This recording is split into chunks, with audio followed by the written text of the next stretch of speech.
The city lights of New York blurred beneath Peter Parker, a vibrant tapestry of human endeavor and the constant hum of life. He soared through the concrete canyons, a red and blue blur against the inky sky, the wind a familiar rush against his mask. For years, this was his sanctuary, his burden, his penance. But lately, even the liberating swing felt different. A sharp ache, like a bone shifting in his jaw, made him wince, his web-slinging momentarily faltering. He caught himself on a fire escape, clinging to the cold metal. It wasn't the usual post-patrol fatigue. This was a deeper, more primal throb, accompanied by an unsettling itch along his scalp and the back of his neck. He ignored it, blaming the persistent stress, the late nights, the constant pressure of being Spider-Man. He had to ignore it.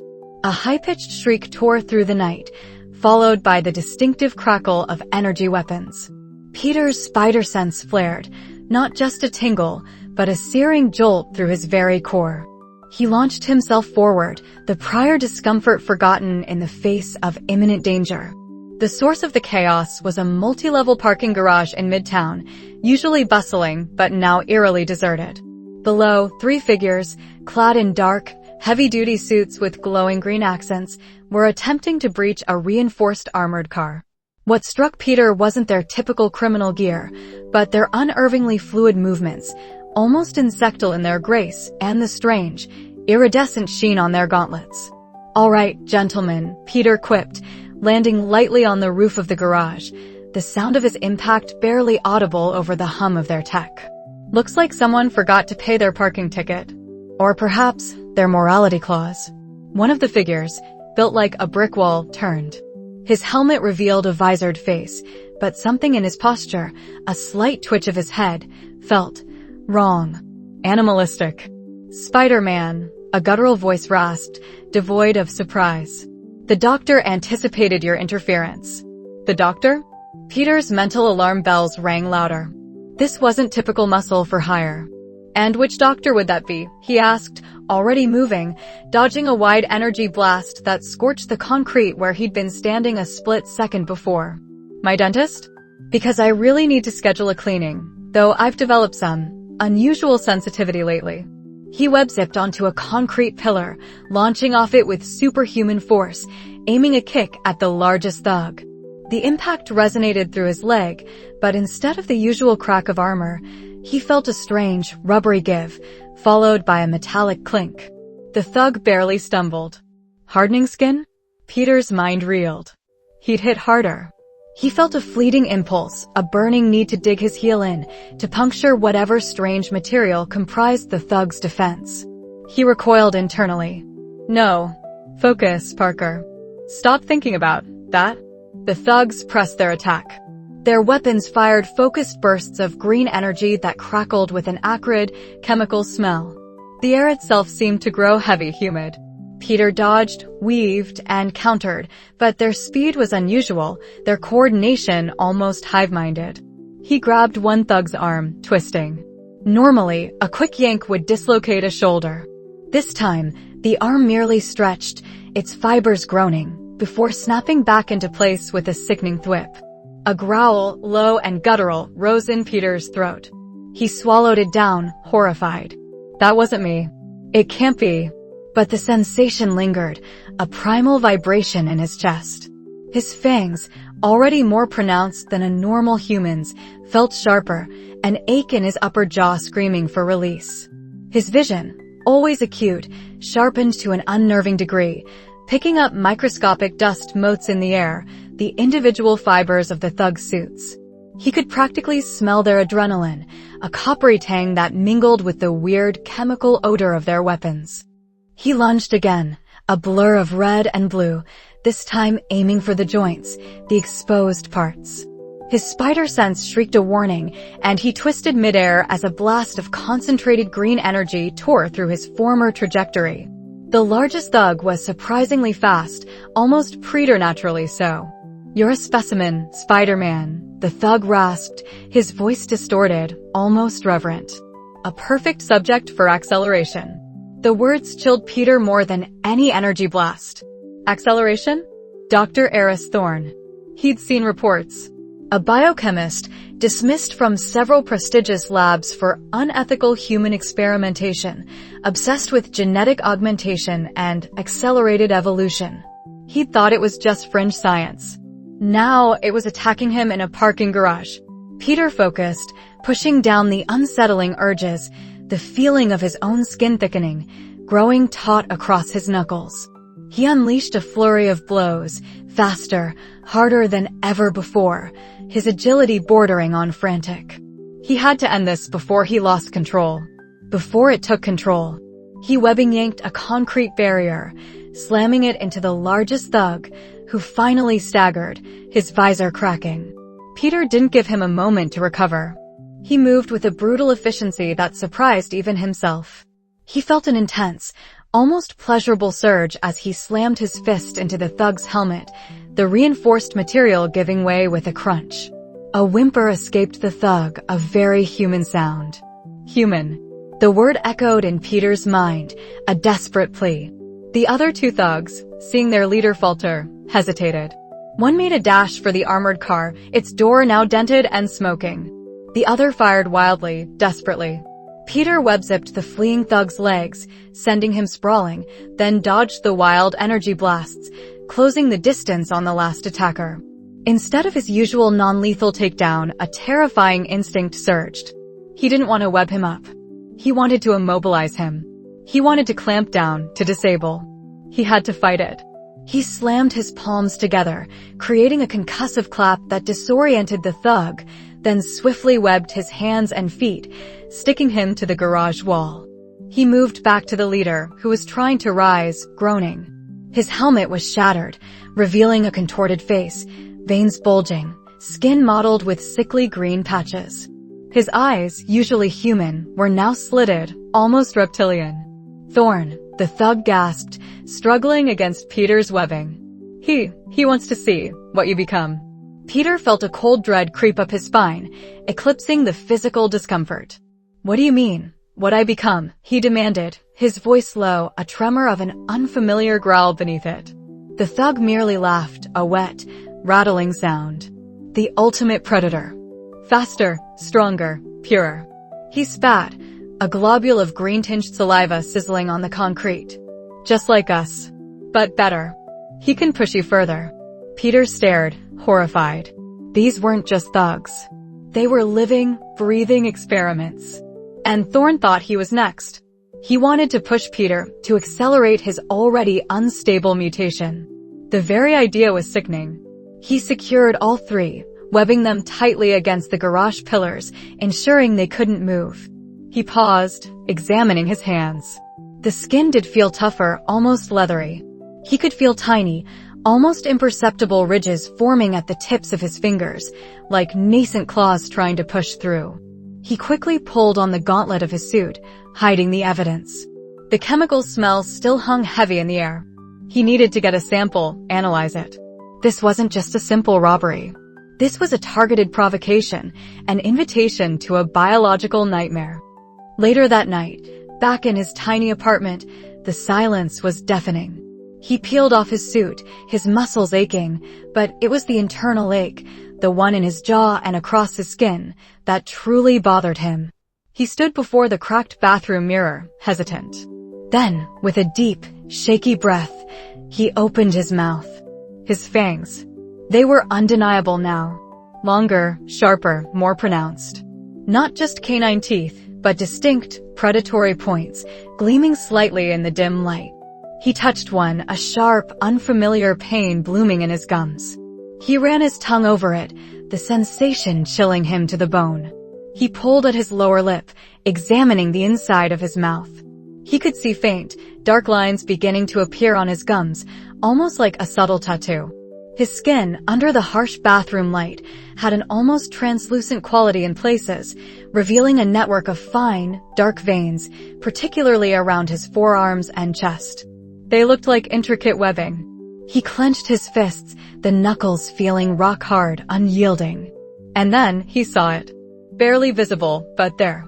A tiny, almost translucent filament, glistening in the light, slowly retracting back into his wrist. He yanked his hand back as if burned. No, not yet. It can't be happening this fast.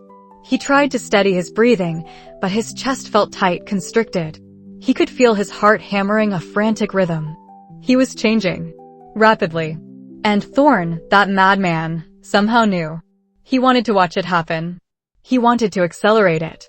A whimper escaped Peter's lips, a sound of pure terror.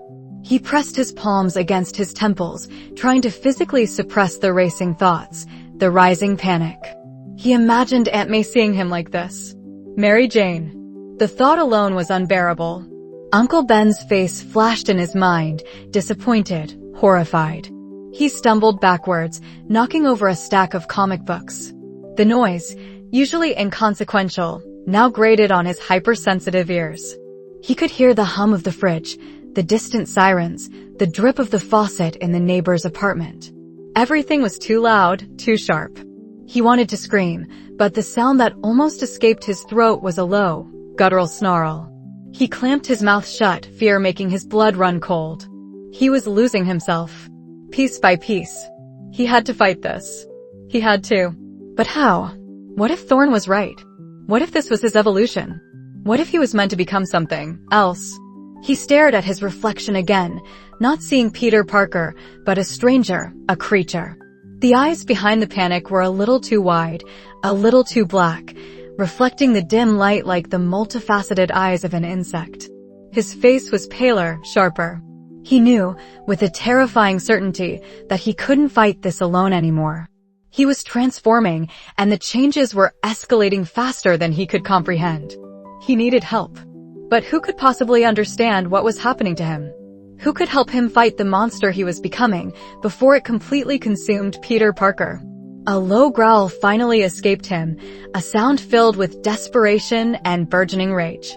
He gripped the edge of the sink, his knuckles white, the porcelain creaking under his unnatural strength. He could feel it now, unmistakably.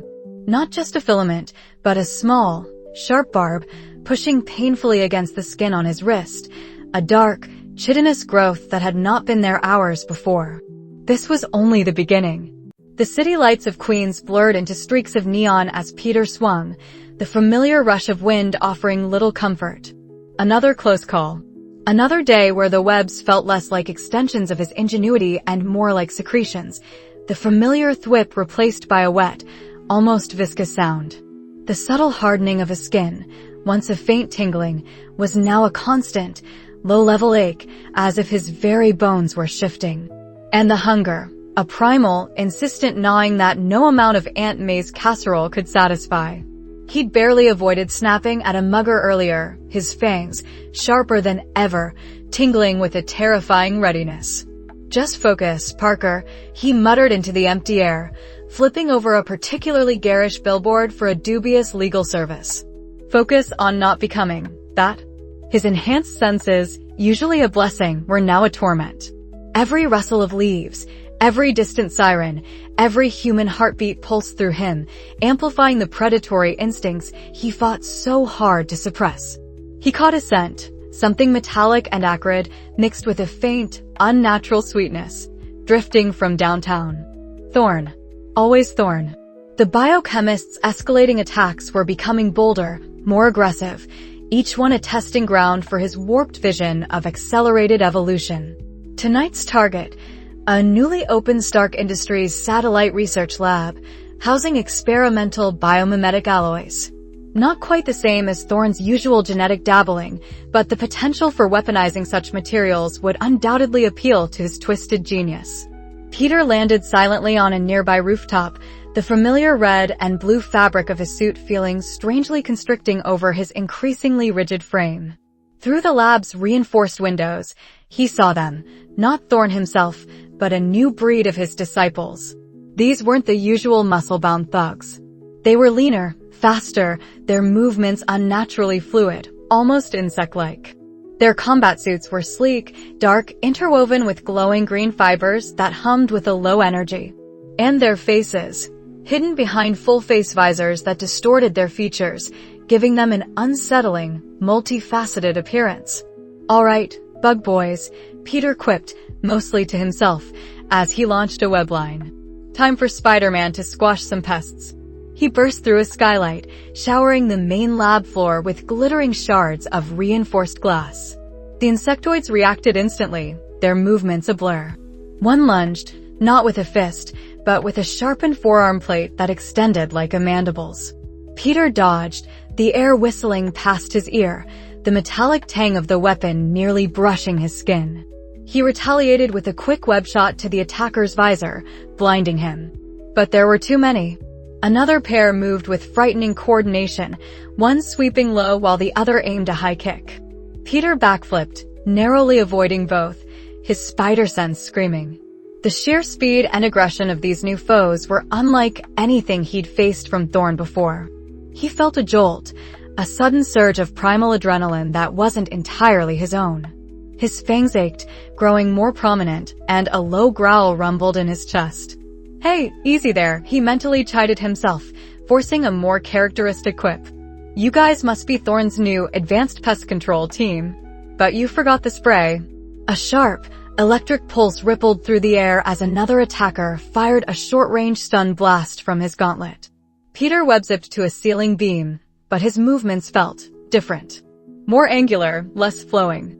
His fingers, usually so dexterous with his webs, felt stiff, almost claw-like as he gripped the metal.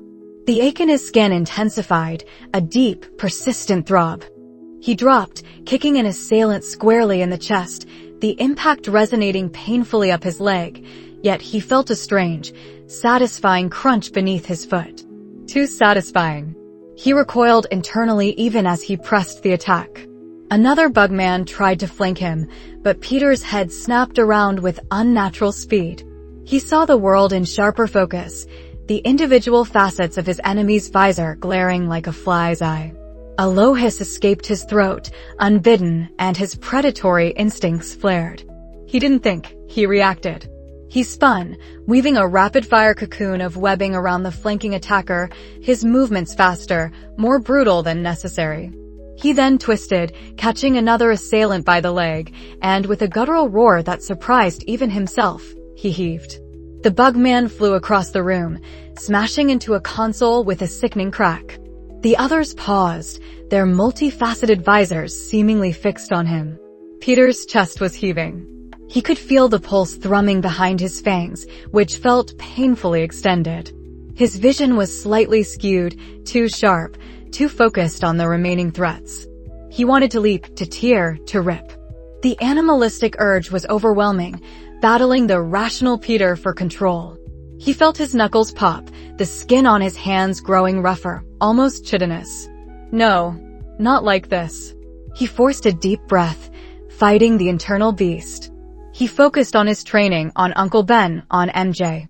He took control, forcing his body into a more familiar, acrobatic rhythm. He launched himself forward, a flurry of precise, calculated web shots and swift, non-lethal strikes. He incapacitated the remaining attackers quickly, efficiently, but the raw, brutal energy of his previous outburst still vibrated through him. He webbed them to the floor, ensuring they wouldn't move, and then, his strength suddenly draining, he leaned heavily against a shattered console. His hands were trembling, not from exertion, but from the proximity to losing himself. He looked at his reflection in the dark, shattered glass. The white lenses of his mask seemed to glow with an unnerving intensity, and beneath the fabric, he could feel the sharp edges of his new fangs pressing against his lip. His skin felt like stretched leather. "What was that?" he whispered, his voice rough. "What am I becoming?" He spent another few minutes securing the scene, overriding the lab's security systems, and contacting the authorities, his mind still reeling from the experience. Every instinct screamed at him to flee, to hide, but he pushed it down. He was Spider-Man. He had to finish the job. But the job was finished, and the monster inside him still thrashed. He swung back to Queens, but not to his own place. He needed her. He needed Mary Jane. The thought of facing her, of admitting the terrifying truth, made his stomach clench. He couldn't tell Aunt May. The worry would break her. But MJ was different. She had seen him at his lowest, at his weakest, and loved him anyway. He landed on the fire escape outside MJ's apartment, tapping softly on the window. She opened it almost immediately, her face etched with a familiar mixture of concern and exasperation. "Peter, you're late. I was starting to think Thorne had finally, wow." Her voice trailed off as she took in his appearance. His mask was off, crumpled in his hand. His hair was a mess, sweat plastered to his forehead, but it wasn't just the dirt and exhaustion. His eyes, usually warm and bright, were wide and shadowed, a desperate wildness in their depths. The skin around his mouth was subtly distended, his jawline a fraction sharper. And if she looked closely, she might even notice the slight, almost imperceptible sheen on his skin. "Pete? What happened?" "Another rough one," she asked, her hand reaching for his arm. He flinched, pulling back slightly. "More than rough, MJ," he rasped, his voice raw. He stepped inside, closing the window behind him. The small, familiar apartment, filled with her vibrant energy, suddenly felt like a cage to his agitated senses. She studied him, her red hair catching the soft lamplight. You're shaking. And you look like you've seen a ghost. What is it, honey?" Her voice was gentle, a soothing balm against the storm raging within him.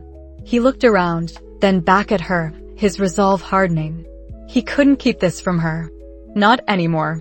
He sat heavily on the worn sofa, burying his face in his hands. "It's getting worse, MJ. So much worse." His voice was muffled, thick with unshed tears. "The changes. They're accelerating. I can feel it. My skin, it's hardening. My fangs, they're real now. I can feel them." He choked on the words, the admission terrifying him anew.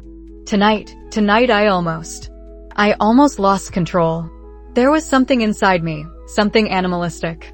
I wanted to tear them apart. I almost roared." He shuddered, lifting his head to look at her, his eyes pleading for understanding, for absolution. "I'm turning into something else, MJ.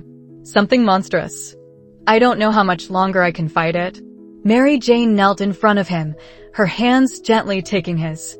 Her gaze was unwavering, filled with an incredible warmth that, for a moment, pushed back the cold dread in his heart. "Hey, look at me, Peter Parker," she said softly, her thumb stroking the back of his hand. "You are not a monster. You are Peter. You are Spider-Man. You fight for people, you save lives, you risk everything. That thing you felt tonight? That was fear. That was desperation. That was your body trying to protect itself. But you pulled back. You always pull back. But what if I can't next time?" he whispered, the fear stark in his eyes. "What if I can't recognize myself anymore? What if I hurt someone? What if I hurt you?" Her grip tightened. "You won't. Because you're going to fight it, and I'm going to fight it with you. We'll figure this out, like we always do. But Peter, you can't do this alone. You're trying to suppress it, to hide it, and it's tearing you apart." She squeezed his hands, her gaze firm. "You need help. Real help. Someone who understands this kind of mutation. Someone who knows how to control it or even reverse it." Peter looked at her, truly looked at her. Her words were a lifeline, cutting through the fog of his despair. He had been so focused on hiding, on fighting it by himself, that the obvious solution had eluded him. He couldn't do this alone. The thought was both terrifying and liberating. "Who, MJ?" he asked, his voice barely audible. "Who could possibly understand something like this?" A name, long pushed to the back of his mind, resurfaced. A name synonymous with radical transformation, with brilliant science, and with the terrifying burden of a monstrous alter ego. The reclusive scientist, the gamma-radiated giant. The only man who might truly comprehend what Peter was going through. "There's only one person," Peter breathed, the weight of the decision settling heavily on his shoulders. "Bruce Banner. I need to find Bruce Banner." The city lights of Queens blurred into sickly yellow streaks as Peter Parker, or what was left of him, clung to the underside of a forgotten bridge. Every surface felt wrong against his skin now, too smooth, too inert. His fingers, tipped with what felt like nascent claws beneath his tattered gloves, instinctively sought purchase, digging into the grimy concrete with unsettling ease. The usual web-slinging joy had long since vanished, replaced by a primal need for speed, a frantic urge to escape the confines of his own rapidly decaying humanity. He was losing the fight.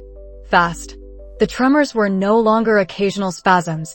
They were a constant, low-frequency hum beneath his skin, like 1,000 agitated spiders scuttling in his veins. His senses, always hyper-aware, had turned into a cruel torment. The distant sirens of the NYPD shrieked in his ears like banshees. The faint scent of stale garbage from blocks away became an assault, and the very air tasted of metallic ozone and the hidden, electric currents of the power grid. He could hear the distinct, frantic heartbeat of a mouse scuttling in the bridge's support beams, and the thought that flashed through his mind wasn't one of protection, but of prey. He squeezed his eyes shut, a guttural groan escaping his lips. His fangs, no longer a subtle elongation, now pressed uncomfortably against his upper lip, a constant, sharp ache. His skin, beneath the thin fabric of his suit, felt tougher, less yielding, like chitin slowly forming. He'd tried to look in the mirror, but the distorted reflection had sent a bolt of pure terror through him. His eyes, in particular, were wrong, too black, too multifaceted. Mary Jane's face, etched with worry and unwavering love, was the only thing keeping the encroaching darkness at bay. Her voice, so calm, so clear, telling him to find Bruce. Bruce Banner. The only man on the planet who truly understood what it meant to transform, to lose control, to fight the beast within. Peter pushed off the bridge, a burst of power propelling him faster than ever before. He'd done his homework, a desperate flurry of late-night, agonizing searches on secured networks. Banner was a ghost, a legend whispered among a select few. He didn't want to be found. But Peter, in his current state, was an unstoppable force of desperation. His journey took him upstate, far from the urban sprawl, deep into a secluded forest nestled within the Catskill Mountains. He moved like a shadow, a blur of red and blue against the moonlit pines, his senses screaming at the rustle of leaves, the scurry of unseen creatures. He found it, a small, unassuming cabin, nestled beside a gurgling stream, its only giveaway a faint, almost imperceptible hum of advanced electronics and a subtle, peculiar scent Peter's new nose identified as ionized air and ozone, the scent of a hidden lab. He landed silently, a near-perfect execution of control that surprised even himself. His breath hitched, a thin, ragged sound. The cabin's windows were dark, but Peter's enhanced vision pierced the gloom, detecting a lone figure hunched over a workbench. He didn't knock. He couldn't risk alarming Banner, couldn't risk the Hulk. He simply phased through the front door, his spider sense a low thrum of alarm, but no immediate threat. Bruce Banner looked up, startled, his spectacles sliding down his nose. His hair was grayer than Peter remembered, his face etched with a quiet weariness that spoke of years of internal struggle. But his eyes, though tired, held an immediate, intelligent spark. He saw Peter, really saw him, and his expression shifted from surprise to an immediate, profound understanding. Peter felt a wave of relief so intense it nearly buckled his knees. He pulled down his mask, revealing his gaunt face, the prominent fangs that jutted over his lower lip, the dilated pupils that swallowed the whites of his eyes.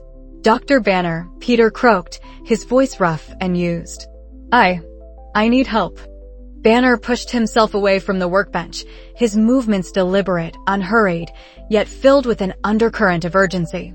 He picked up a small, powerful flashlight, its beam sweeping over Peter's face, then his exposed neck, noting the subtle hardening of his skin, the twitching muscles. "Peter," Banner said, his voice calm, measured, "I can see that. Come in, close the door." "What happened?" Peter stumbled inside, the door creaking shut behind him. He felt the cabin walls enclosing him, a sudden surge of claustrophobia. He fought it, focusing on Banner. "My powers, they're changing. Evolving. I'm not just Spider-Man anymore. I'm becoming more spider." He gestured vaguely at his face, at his hands. "It's accelerating. I'm losing control.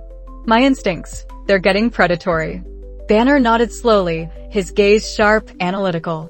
He gestured to a worn armchair. "Sit. Take a breath." He watched Peter carefully, noting the tremors, The way Peter's eyes constantly scanned the room, the subtle, almost imperceptible shifts in his posture that spoke of a body ready to spring. Tell me everything. From the beginning of the symptoms. Peter recounted the tale, his voice gaining a desperate momentum. The heightened senses, the itching skin, the fangs, the claws, the overwhelming urges, the fight with Thorne, the near loss of control. He didn't spare any detail, knowing Banner was the only one who could truly grasp the horror. As Peter spoke, Banner walked around him, his flashlight beam methodically sweeping over Peter's suit, then his exposed skin, his hands. He took out a small, portable scanner, waving it over Peter's body. A low hum filled the room, and Banner's eyes, fixed on the device, narrowed. The biosignature is highly unstable, Banner murmured, more to himself than Peter.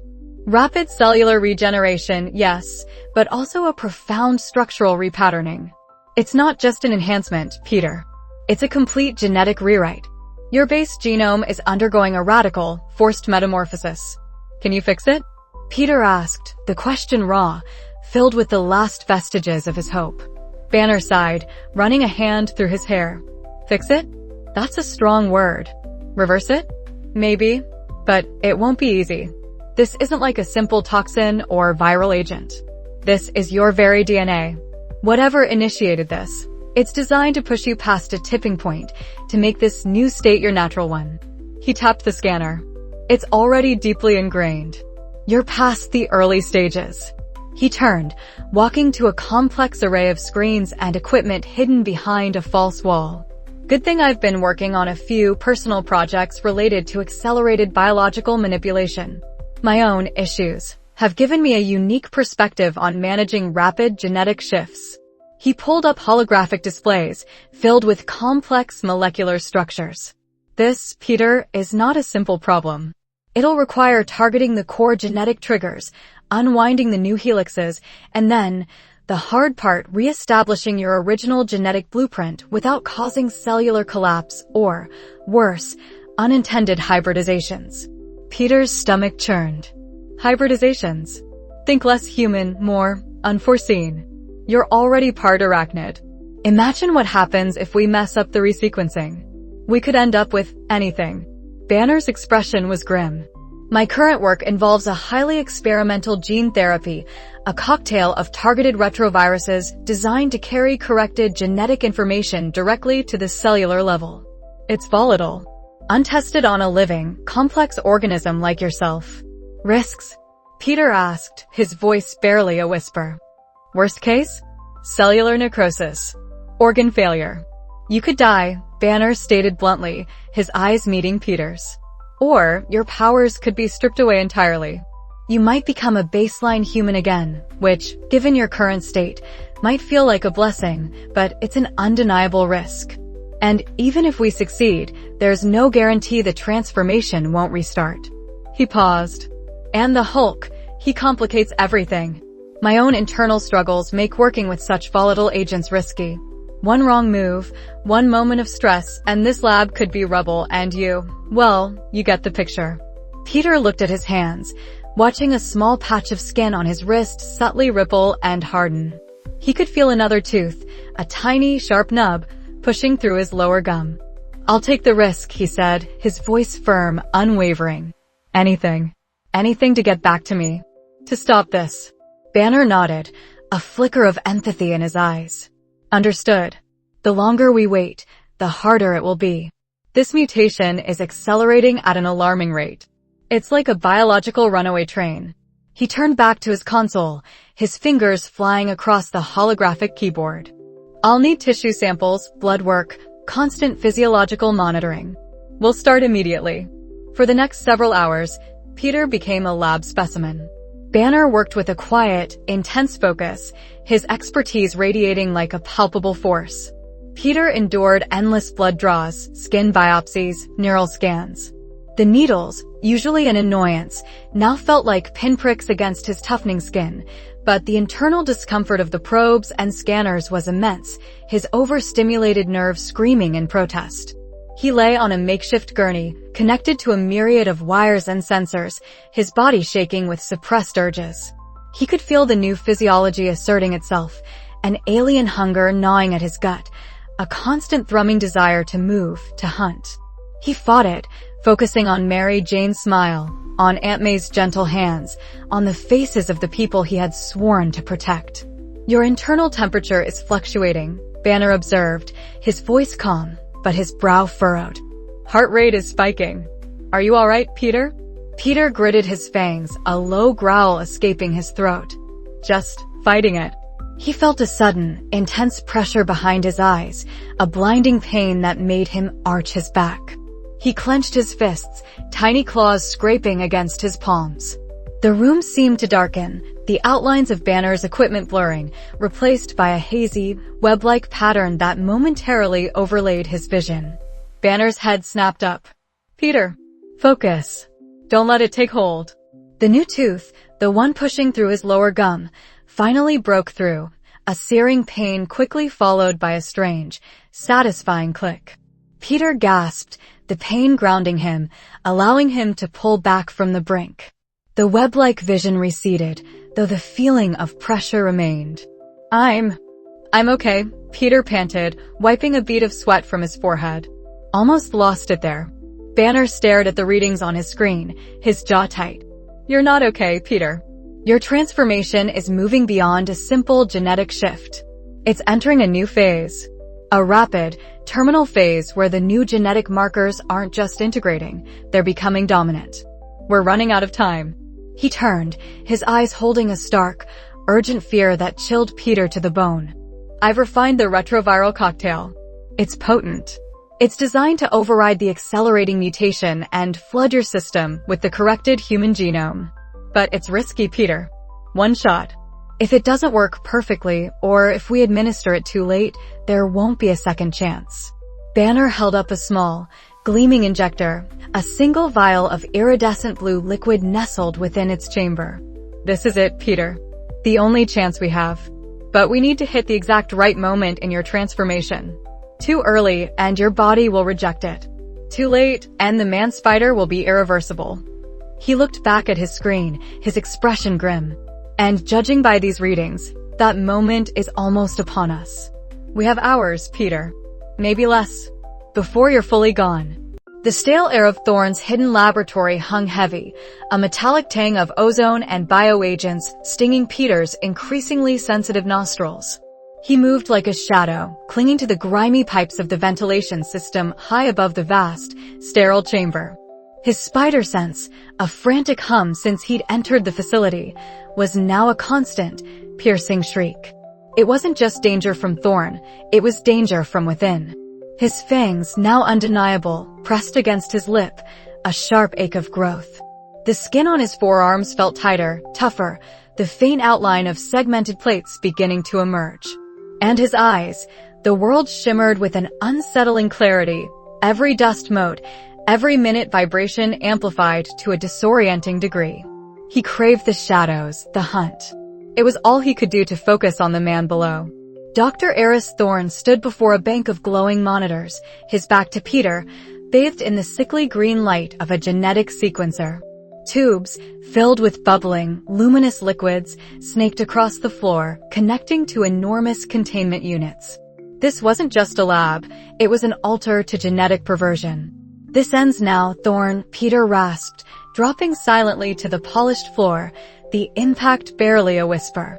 He tried to project the usual Spider-Man bravado, but his voice felt different, deeper, more guttural. Thorne spun, a manic gleam in his eyes. He wasn't surprised. "Spider-Man. Or should I say, the missing link." He gestured around the lab with a flourish. "Welcome to the Crucible, my friend, where humanity's shackles are shattered and true evolution begins." Peter's vision narrowed, his predatory instincts flaring. Thorne wasn't just a villain, he was a trigger. "You've gone too far, Thorne. All those innocent people you've experimented on. I'm shutting you down." "Innocent?" Thorne scoffed, a thin, cruel smile stretching his lips. "They were merely raw material. Unremarkable. But you," his gaze lingered on Peter, a hunger in his eyes that made Peter's skin crawl. "You are a masterpiece in the making." Imagine, Spider-Man, your abilities, perfected, unrestrained. The ultimate predator.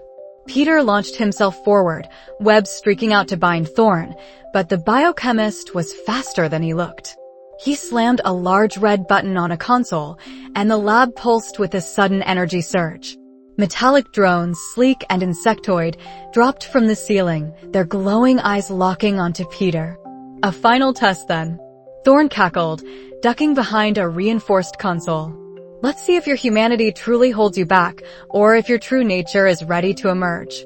Peter dodged a volley of laser fire, the blast searing craters into the floor where he'd just been.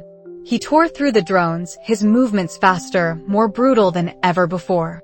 His fists felt heavier, the impact bone-jarring. He wasn't just breaking the machines, he was shredding them. Each destroyed drone offered a strange, visceral satisfaction. A low growl rumbled in his chest. No. Stop. You're Spider-Man. You don't enjoy this. But the primal urges screamed louder. The world was a blur of motion, a symphony of whirring gears and crackling energy. He needed to strike. He needed to win. His vision pulsed red at the edges. Come out, Thorne. Peter roared, his voice thick with a guttural resonance he didn't recognize. He flung a mangled drone chassis across the room. It slammed into a wall, leaving a dent. His usual quips were gone, replaced by a searing rage that threatened to consume him. Thorne, peeking from behind his console, seemed to feed off Peter's aggression. Yes! Unleash it! Don't deny the inevitable, Spider-Man. Your genes are screaming for their true form. A jolt of pain shot through Peter's back. He stumbled, feeling a ripping sensation as the fabric of his suit tore. He reached back, his fingers meeting not fabric, but chitin. Hard, segmented plates. He spun, his fangs bared, his eyes wide with horror as he caught a reflection in a polished metallic surface. His skin was darkening, thickening, and a shimmer of iridescent emerald black now coated the exposed parts of his forearms and shoulders. His jaw ached, stretched to accommodate the sharpening fangs. He could feel them now, the extra limbs, dormant just beneath his skin, twitching, yearning to break free. His spider sense wasn't just warning him of danger, it was screaming about his own transformation. No. MJ. Banner. I'm losing it.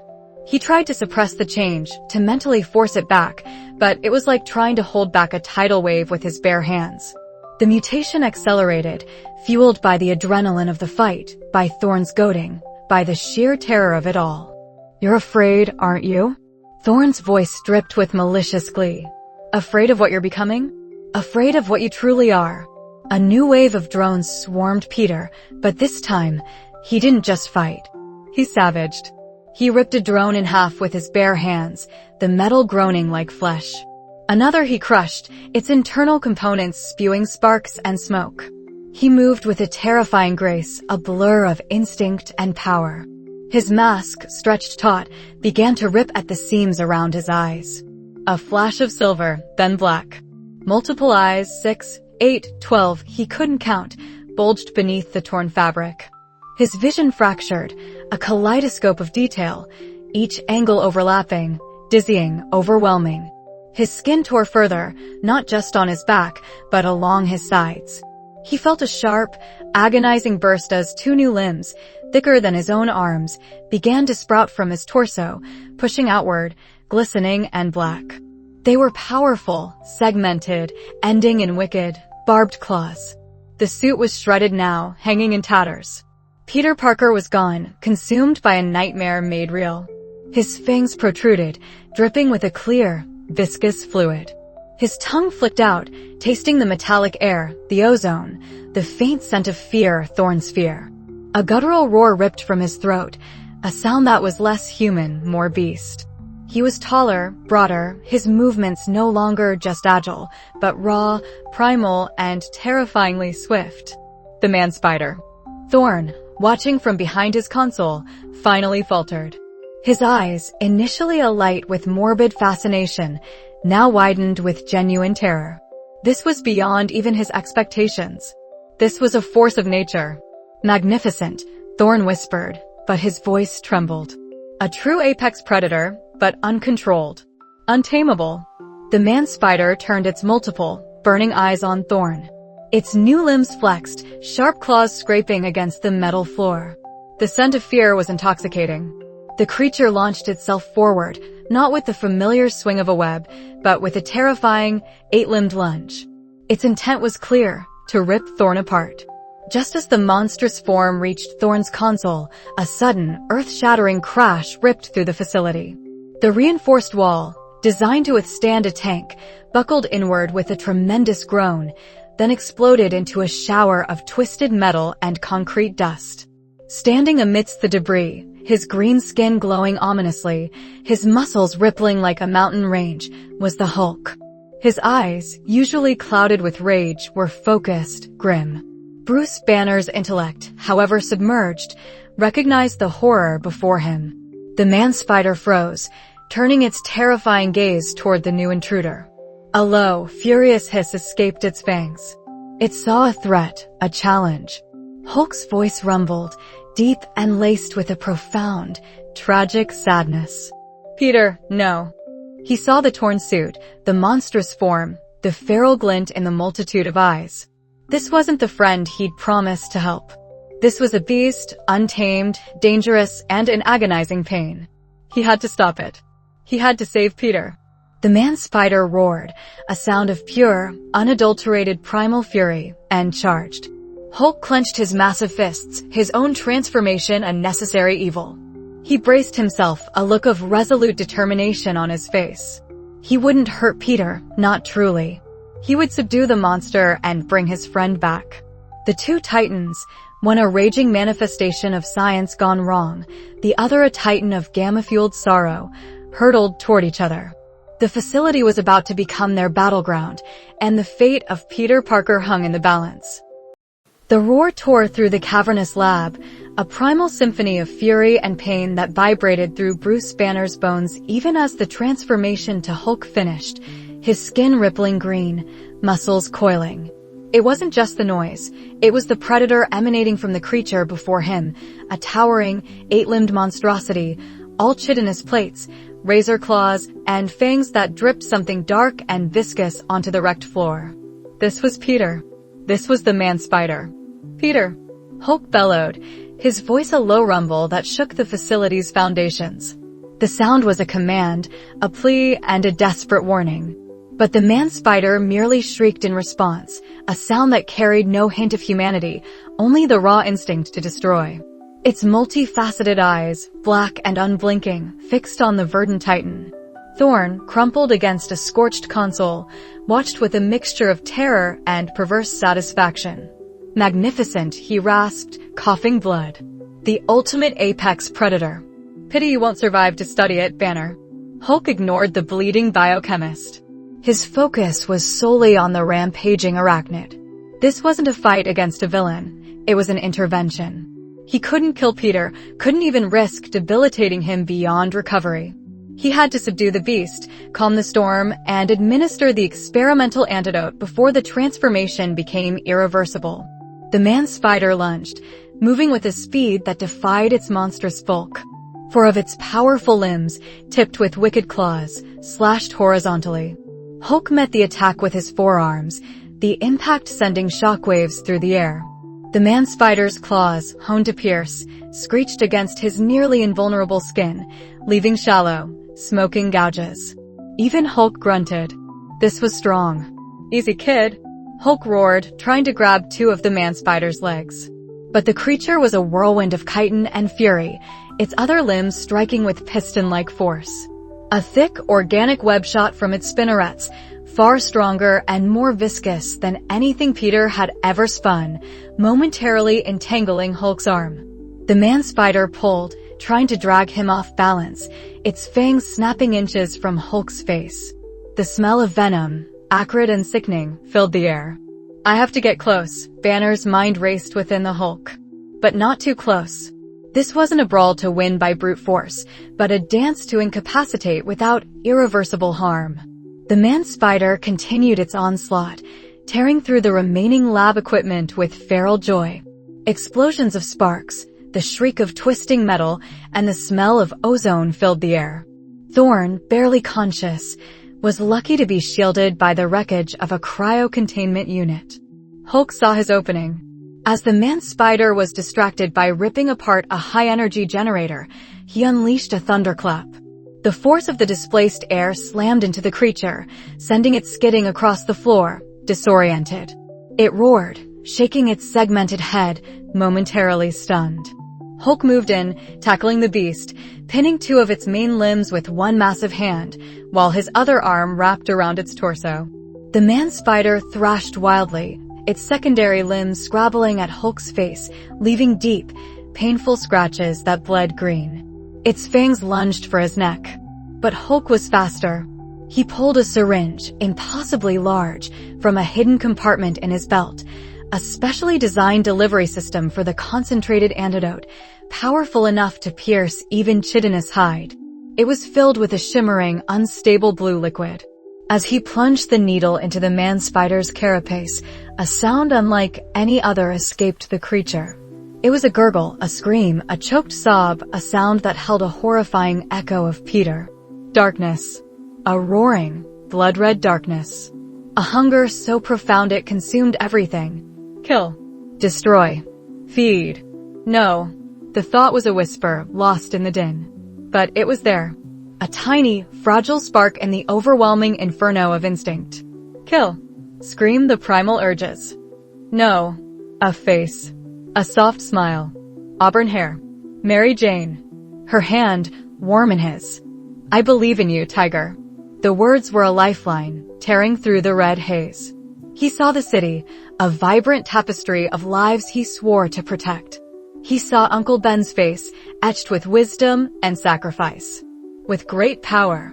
But the darkness pushed back, stronger, more compelling. His own body was betraying him. His new fangs ached with desire, his claws thrummed with destructive energy. He was magnificent. Powerful. Why fight it? This was what he was meant to be. No, that wasn't him. That wasn't Spider-Man. Spider-Man protected. He didn't rend. He didn't feast. A jolt. A white-hot agony that ripped through every new nerve ending. He felt something, injecting him. A violation. But also, a tiny crack in the prison of instinct. He was fighting himself. His spider sense, warped and amplified, screamed not just of danger, but of self-destruction. He saw the green giant grappling him, saw the fear and determination in those emerald eyes. Banner. He was trying to help him. A new battle began, not with claws or webs, but with sheer will. He fought the primal roar, trying to force it back down his throat. He fought the urge to twist and tear, struggling against his own monstrous limbs. He remembered Aunt May's gentle touch, the smell of her wheat cakes, the comforting weight of her hand on his cheek. He couldn't be this monster for her. He couldn't be this monster for MJ.